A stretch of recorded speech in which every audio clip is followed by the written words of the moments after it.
Hi there guys, welcome back. Today we are going to look at these Plumeria cuttings. Do you remember when, it was only a couple of weeks ago, I posted a video and we had the high winds and all the Plumerias had crashed to the ground and I said that I was going to just take cuttings? Well, I took cuttings and they are at minimum 12 inches, but I tried to make them longer than that. This one here is probably about...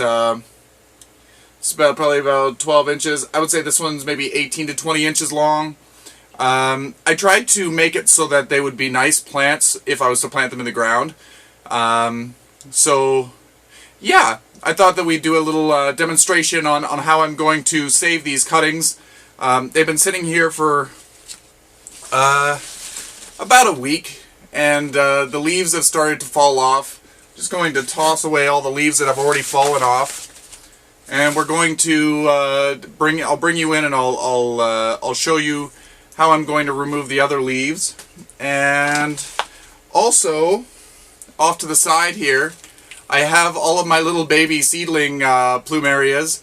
I brought them out of the garden plot maybe 2 weeks ago, and I had them, they were planted in the ground in these little pots, and they, I don't know, did their own thing. The roots kind of developed out the bottom in some of them. Some of the Plumerias, seedlings, did better than others. Some of them got quite tall. As you can see, they've just been sitting in the basement. The roots had grown through the bottom of the pot. Just going to remove any of these dead leaves, and we're just going to store them in the basement. They're going to be cooler, but still above freezing, obviously. And we're not going to be watering them basically for the whole winter. I will come back and check on them from time to time to make sure that the stems aren't withered like crazy. If they wither like crazy, then you need to give them a little bit of a drink. But for the most part, these ones are looking really mature. They should have enough moisture storage to bring them through the 3 or 4 months of winter. And then after that, they will start coming upstairs to start pulling out of dormancy. So they'll be getting a little bit of water at that time. So just keep your eyes on them, check them out from time to time, see how they're growing, and yeah, I'm probably going to leave them in this container, this tote, but I will go in and clean them all up. You want to take off all of the dead material or dying material. Because this can cause mold or rot, and that you don't want. So just go through a few times and just remove any dead or dying leaves, and just be careful because these do bleed. They bleed that white sap, so try not to get that on your hands. If you do get it on your hands, just wash your hands when you're finished, and just know that some people it can cause an allergic reaction, like an itch, so just or even a rash. So anyway, just be careful with that. I don't seem to react to it. I'm the lucky one. So anyway, I will go through these and just clean them up. Later on in the winter, we'll look at these again and see how they're growing or not growing. They're going to be dormant. But we'll check and see the water levels and see if they need a drink or whether we can still leave them. But just stay tuned for more updates throughout the winter. Again, just in a dark place. Above freezing, above 10 degrees Fahrenheit if you can. 10 to 15 is probably a good temperature. If it's above 15 degrees Celsius, then it might actually encourage some growth. So you want to kind of keep it on the lower spectrum if possible. My basement is quite warm, so I'm throwing all the rules away, and they're just kept dry and dark, and they just stay dormant until I start giving them a drink and more warmth. So anyway, let's get down to these cuttings, because that's what the video is actually for. But don't forget about your other ones that are just going to go normally dormant. So anyway, come on in closer, we'll look at these Plumeria cuttings, and we'll cry a little bit because we don't have the plants anymore. Those are going to go to the compost pile in the sky, but they were getting a little bit too big, so these cuttings are branching at a nicer level, rather than 4 feet high, and then I don't know what I'm going to do with all the space, and then they lean, and then they get top heavy, and then it's just a whole thing. So anyway, come on in. I've said that a few times. Come on. So as you can see, there's a whole pile of leaves here. I'm just going to go through and I'm going to remove any of the dead leaves. Just going to move the cuttings off to the side, and we'll just clean this up. I'm sure you don't need to watch all this. I just wanted to show you what it looked like before. Another thing to see is many of these still have inflows, and with cuttings you don't want to have, right there, see there's an inflow right here. You don't want to have the inflow stay on as a cutting. These inflows are going to want to try to survive, and they're going to take energy from the plant. So we're going to cut those off. We're going to remove all the leaves, and yeah, so let me just clean this all up, get rid of all the surface stuff, and we'll be right back with cuttings that you can easily see and not such a pile of crazy grossness. Okay, so everything is cleaned up. We've still got leaves on these, as you can see. We're just going to trim the leaf off. Notice how there is a, where the leaf ends, there's a little bit of a stem, a little petiole, and we're just going to leave a little bit of that on there. This actually causes the plant to bleed a little bit less. So we're going to go through and we're just going to trim all of these off. This will take a little bit of time. I will pause the video and we'll be right back.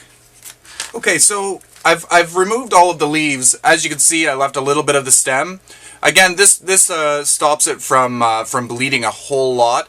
I used to rip the leaves off before, and it used to drip a lot. It used to drip the white sap everywhere, and it still does drip white sap everywhere. You'll want to have a tarp or some plastic or some paper down when you do this, or do it outside. Outside's probably the best place, and then you can just hose down the area when you're done. So now we've got the leaves off, like I said. In a few weeks' time, these will fall off on their own, so just be aware of that, and just go through and clean them up, just to get rid of any decaying material.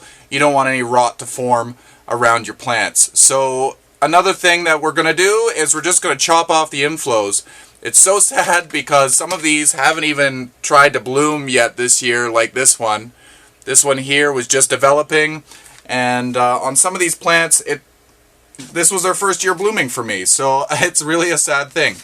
So again, you want to take these off because it will take up so much of the energy of the plant that it won't think about root development. It will only think about flower production. So you really, really, really want to get rid of these. Contrary to what your heart says, this is the right thing to do. So we'll get rid of these.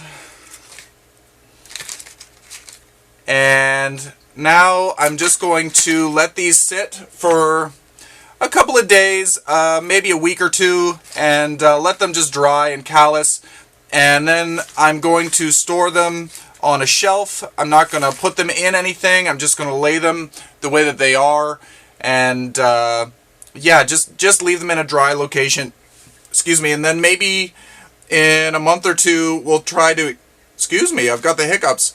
Maybe in a month or two, we'll try doing the plastic bag rooting method, where you take a plastic bag, a Ziploc bag perhaps, or just a sandwich bag filled with some soil, some damp soil, and then you stick the bottom into it, and then you just kind of tie an elastic around so that it stays moist, and that's supposed to encourage root development in the cuttings. So anyway, stay tuned for more updates on these. Cuttings sound like a really fun way to increase your Plumeria stock, as well as to give some to friends. From what I read and see online, the main plant doesn't look the same after it's been pruned. It's not as picturesque. Where the cutting was taken, it will produce side branching, but the way that the side branching is produced, it kind of just looks like it wasn't meant to be there. So just keep that in mind when you go to prune your plants. Prune it in a place that you won't necessarily see or notice the crazy the growth that's coming out of there. So anyway, stay tuned for more updates. Join the Plants and Things What's Growing page on Facebook if you haven't already. And also the Plants and Things page. That's just it. But the Plants and Things What's Growing page is the more fun one with everybody posting photos of their stuff.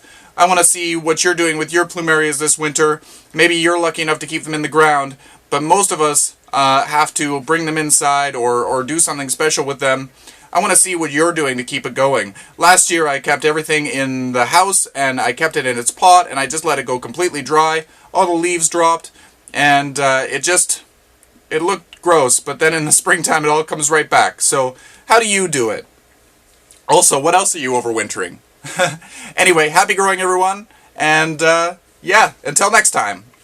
Absolutely phenomenal plant. The flower looks like it's a bract. I believe it's a bract. And it looks very much like a bromeliad. When you see it in the store, it's a big yellow plume, and I believe there's white flowers with it. Anyway, I know it's a